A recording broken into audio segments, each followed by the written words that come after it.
I'm so excited. Today I'm going to Opheem, 2 Michelin star Indian restaurant in Birmingham.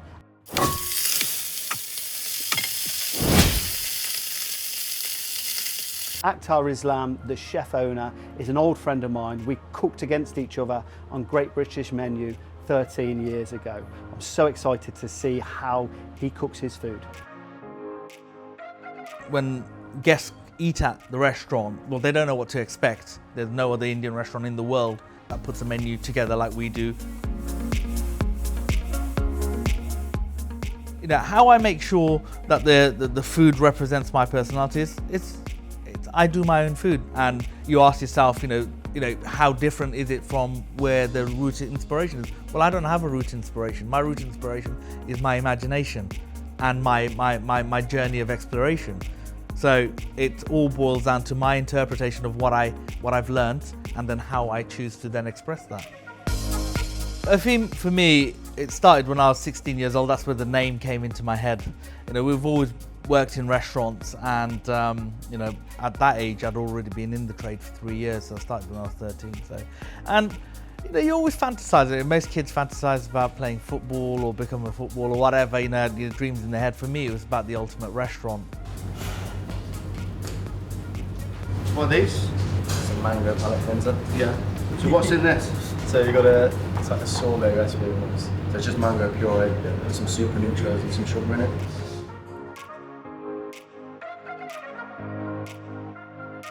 So this is for the bread course. Yeah. It's the laminated burrata bread. How many of these are you making a day? We do 12 rolls a day. Depending on how good the roll is, we get about 7 to 8 portions per roll. Yeah. But we're trying to work ahead. So we don't really do the bread for the day, we do the bread so it proves and it's ready for the next day. The actual restaurant concept itself has changed over the years as I've grown.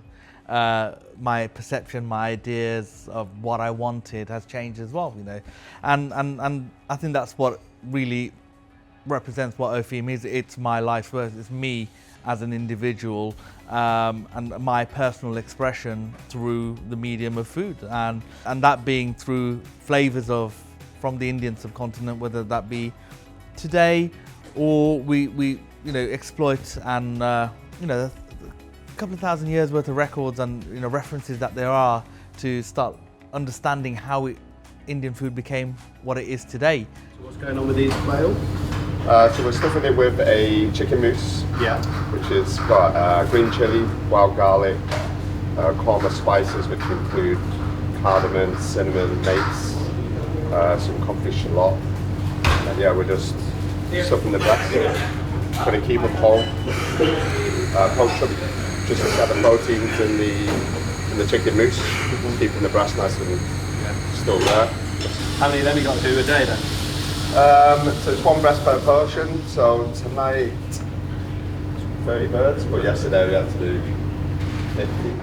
So the quail dish is based on Indo-Persian influences.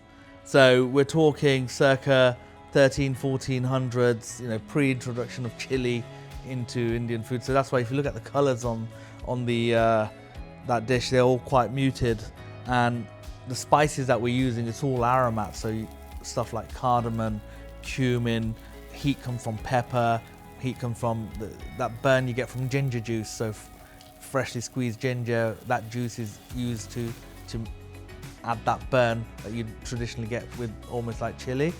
You know, with that dish, like, we're celebrating that particular time period with those flavors and that cultural introduction of, you know, kormas, say, for example, to the Indian subcontinent.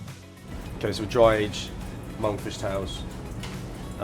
Just takes the excess moisture out, so then that way we don't have to brine them. So we normally put these in here for about 2 days.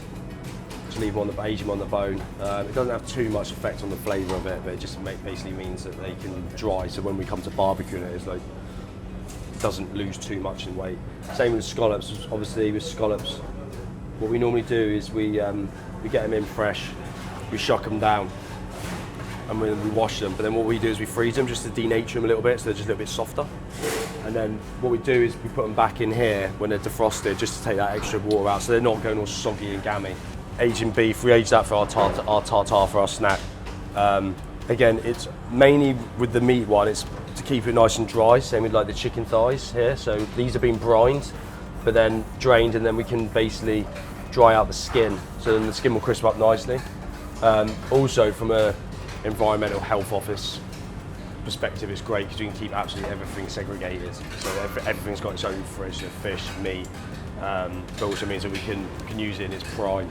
These are pistachio madeleines that we give to everyone at the end of the meal. Yeah, no, we brush the moulds with butter to kind of just make it a bit of a richer madeleine without making it too fatty. This is like what me and what I learned here from Chef Aktar and all. Yeah. So we crack down those recipes and develop here under his supervision. Like so. So what is it? Is these the bases to the sauces and the curries? Yeah, basically these are most of the our sauces, which is they can influenced by Indian cuisine, and we try to figure it out how we're gonna be use those flavors and this intense sauce in our restaurant here. Chef usually come with okay, let's try this recipe, and then we work on that, and that's how I get instructed by him. So we write it down and figure it out in that way. India is so vast, the subcontinent is so vast, there's so many different cultures and so many different like cooking styles. It's never been represented really in Indian restaurants or how Indian food has been presented worldwide. It's almost always been based on traditional North Indian influences, some South Indian, and based on what contemporary India offers. Well, what we try and do here is obviously go like a lot further back, and without a doubt, you know, celebrating the British seasons. You know, ultimately, I'm Birmingham born and bred, so you know what, you know, food is being produced, you know, by our farmers, fishermen, so on and so forth, you know, today, and what's great today, that's also very important. Happy International Potato Day. So today 37 covers, fully booked all day, 27 covers on lunch. We got one pescatarian on table 2, it's a 2-top, it's for lunch a la carte. So it's a date and onion chutney. And we go down with that on the plate first to act as a glue for when we put the macaron on. And then we shave it down so it like sits on the plate well, and we also have a space to put the spiced beef tartare. The main flavours is just curry oil and then some like brunoise of like chives, shallots, chilli. This is a duck liver parfait made with foie gras. We just do a little spiral of that on top. Then we follow that up with some nasturtium leaves. So these are nasturtiums you grow, and you ever grow yourself? Yeah, we grow these, and now you just give it a bit of like a peppery kick.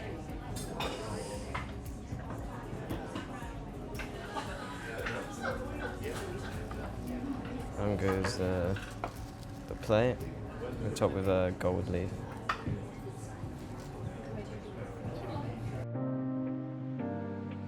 This is the crab crumbet, the last snacks of the 4th. So we have our own sourdough starter to make the crumbet, and then we have a little bit of curry butter on top, and spiced crab.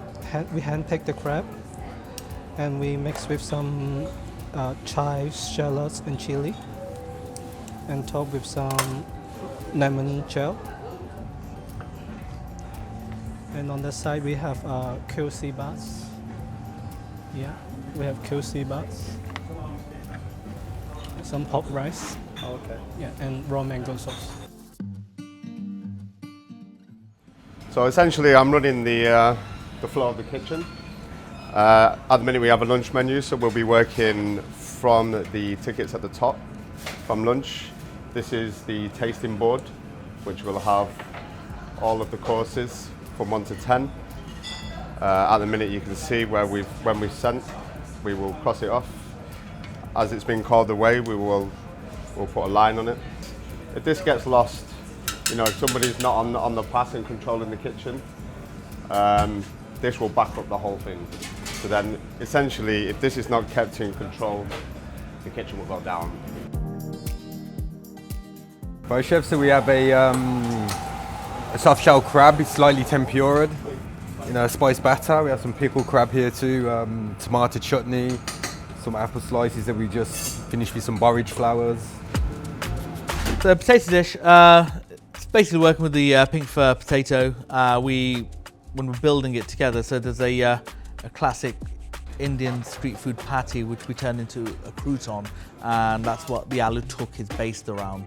And so we've got the crispy, crunchy potato crouton. We actually work the potato a bit to get the starches going. So what happens is it's actually crunchy on the outside, but the inside's actually got a slight chew to it, as opposed to being like fluffy mash, as it were. You want it to have that chew. And then we've got that waxy pink fir potato, which is lovely and smoky as well, because that's been cooked over the barbecue with loads of marinade on it.